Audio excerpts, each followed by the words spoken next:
hari abasoda b'abanyarwanda baheruka gupfira mu gihugu ca Kongo, ariko inkuru z'abo basoda zabaye akamizwe n'ingoma, nta hantu na hamwe vyigeze bivugwa, ndetse woja gusakambura mu binyamakuru vyose bigiye bitandukanye biza birashikiriza amakuru y'ibintu biriko bibera muri Kongo. Aye makuru y'abasoda b'abanyarwanda baheruka gupfira mu gihugu ca Kongo nta hantu na hamwe usanga bara yashizeko. Muri iki kiganiro rero tugira turabe impamvu aba basoda bo muri Kongo bo mu Rwanda bapfira muri Kongo bitigera bivugwa n'ikinyamakuru na kimwe, mu gihe ahandi hose abasoda bo muri Tanzania bapfiriye muri Kongo. Ngira ngo ujyari mwarumvise n'amakuru y'abasoda bo muri South Africa baheruka gupfira mu gihugu ca Kongo, ndetse n'abasoda b'ibindi bihugu bigiye bitandukanye bapfiriye muri Kongo. Ngira ngo ayo makuru mwagiye murayumva acana ko, ndetse no ku binyamakuru bigiye bitandukanye ayo makuru bagiye barayashirako. Rero muri iki kiganiro tugira turabire hamwe ni kubera iki ibinyamakuru vyose biboneka nkaho mengo bishigikiye igihugu c'u Rwanda mu bintu biriko bibera mu gihugu ca Kongo hagati ya M23 ndetse na leta ya Kongo. Ni kubera iki ibinyamakuru vyinshi biguma bishikiriza amakuru biboneka nkaho mengo bishigikiye igihugu c'u Rwanda? Nivyo ngomba ndababwire muri iki kiganiro, ngira ndabakorere cyane muri iki kiganiro ndiko ndabakorera kuri uno mwanya. Ubwa mbere na mbere, aya mafoto muza kuguma mubona aguma acana ko na mafoto y'abasoda b'abanyarwanda bapfiriye mu gihugu ca Kongo, bariko bashigikira M23, bariko bakorana na M23 kugira ngo bashobore gufata ibice bigiye bitandukanye byo muri ico gihugu ca Kongo. No kuvuga ati amafoto muza kuguma mubona muri kiganiro na mafoto menshi cyane aza kuguma acana ko. Aya mafoto rero muza kubona na mafoto ya bamwe mu bapfiriye mu gihugu ca Kongo bariko bashigikira M23, bariko bakorana na M23 kugira ngo bashobore kugwana na FARDC, gisirikare cyo mu gihugu ca Kongo. So kuvuga ngo ababonye ngo abamuza kubona ni bubonye ni bapfuye, abapfuye ni benshi ahubwo gusa aya na mafoto ya bamwe twashoboye kuronka muraza kuguma muyabona ngaha nyene muri iki kiganiro. Impamvu rero ugiye kuraba ibinyamakuru hirya nino bishikiriza amakuru y'ingwano ziriko zibera mu gihugu ca Kongo, ariko waje kuraba ibi binyamakuru ugasanga nta na hamwe vyigeze bivuga biti uno munsi ngo hari umushefu wo muri M23 wabo wabarashe canke yo bayapfuye, canke ngo hari umusirikare kanaka mu gihugu c'u Rwanda wayapfuye. Impamvu ibi udashoboye kubibona ni kubera iki?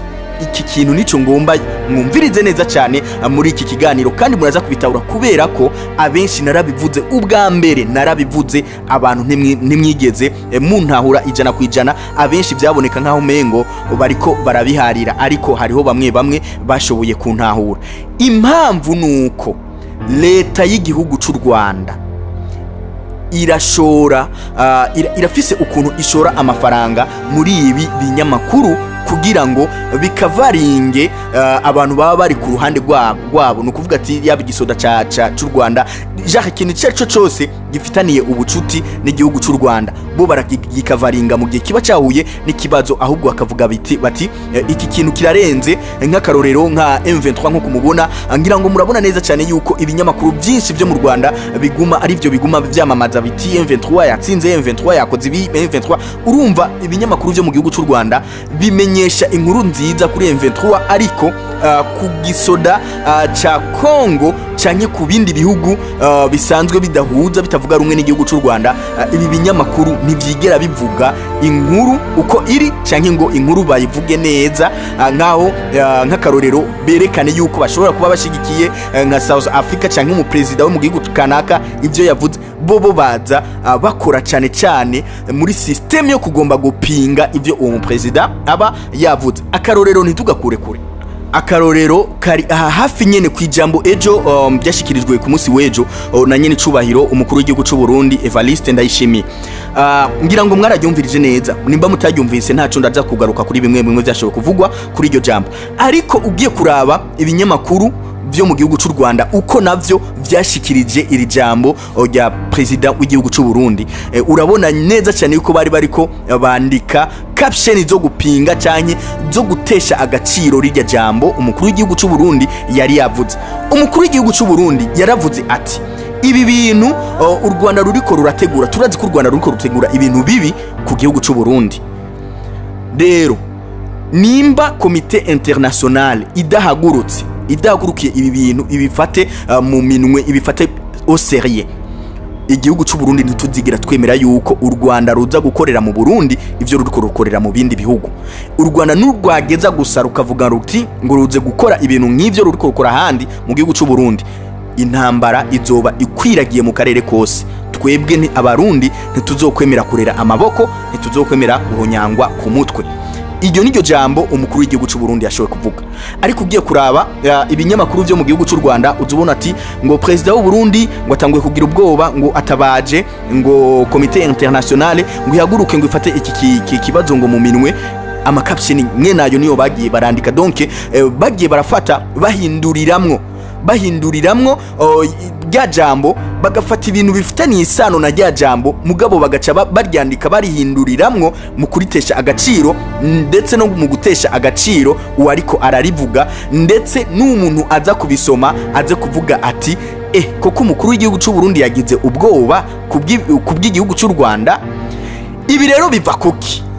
Ngira ngo mwaravyiboneye kwanza entreta mwarabibonye ku binyamakuru byinshi byo mu gihugu cy'u Rwanda, ndetse na Roki ubwiwe ngira ngo mwarabonye caption yashowe kwandika ko ku munsi wejo ashize ko ijya interchange ashize mu kije kiganiro umukuru w'igihugu yari yakoze n'aba diplomate bagiye batandukanye. Ngira ngo mwaravyiboneye mwese Roki gusa n'ibinyamakuru byinshi byo mu gihugu cy'u Rwanda.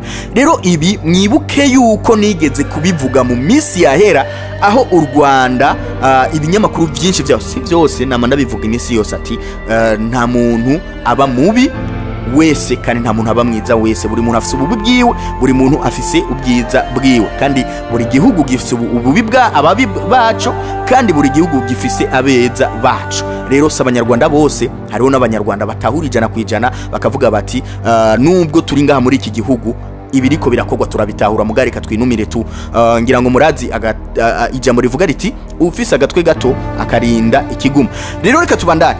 Ngira ngo muribuka mu minsi yahera hariho abazungu bari biharaje kuza baratembera muri ibi bihugu byacu, baza berekana iki gihugu twahagiye, twasanze ku abanyarwanda barigeze gukora amakomantere menshi bavuga bati mu Burundi hasa nabi, mu Burundi nta mazu meza harimo. Muribuka yuko ari biganiro byinshi naciye nkora ico gihe mvuga ati ni gute ushoboye kuvuga ati mu Burundi hasa nabi kandi hari amazu nk'aya, nkaca nerekana amazu yo mu Rwanda yo mu Burundi meza, nkerekana n'amazu yo mu Rwanda mabi. Ahantu hose hari ahantu heza n'ahantu habi, haba mu Burundi, haba mu Rwanda, ndetse no muri Amerika, ndetse no mu Bufaransa, isi yose hari ahantu heza n'ahantu habi, buri gihugu icarico cyose. Ivyo muribuka ko nigeze kubikora, kandi byatumye ibinyamakuru byo mu Rwanda bigabanya kariro, kuko bariko bakora propaganda yo kugomba kwerekana yuko igihugu cy'u Rwanda coba ari ciza cyane kurusha ibindi bihugu byose byo muri East Africa, ndetse bobo ntibonatinya no kuvuga yuko ari urwari ico gihugu ciza kurusha ibihugu byose byo muri Afrika.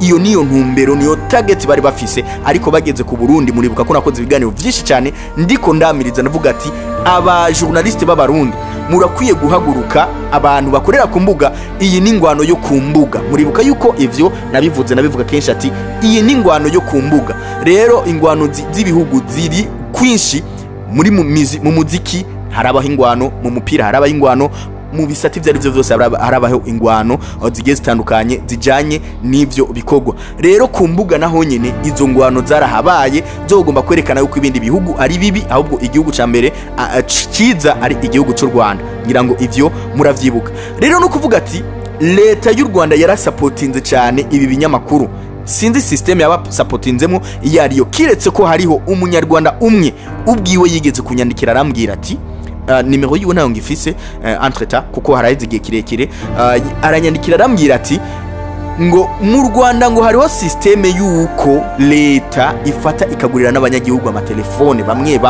ikababwira ati mukeneye gukora ibi nibi kubwo gushigikira igihugu cacu. Iyo message narayironse, ndetse acanyandikira n'ibindi bintu byinshi nyene bigiye bitandukanye. Ngira ngo nimwagenda kumviriza bijye biganiro nakoze muri kiriya gihe biri ngaha nyene kuri Wakalight TV, muraza kuvyumva niko navuga ibintu byinshi cyane yagiye aranyandikira uwo muntu. I Burundi busanzwe burusha igihugu cy'u Rwanda. Rero iki kintu nimba leta y'u Burundi ishobora kugikora igashiramo inguvu muri aba influencer, hariho aba jeune benshi bakorera ku mbuga, ariko kugira uno mwanya badashobora kuvuga ngo batinyuke baje kuvugira igihugu cyabo neza kuri izi mbuga. Ibi bintu biza bica intege abantu benshi kubona ugiye mu binyamakuru by'u Rwanda ukazamo bati uno munsi ngo abanyagihugu ngo bo ngo abasoda bo muri Kongo ngo bishwe na M23, abasoda bo mu Burundi bishwe na M23. Ukibaza ati none nta basoda ba M23 bapfuye?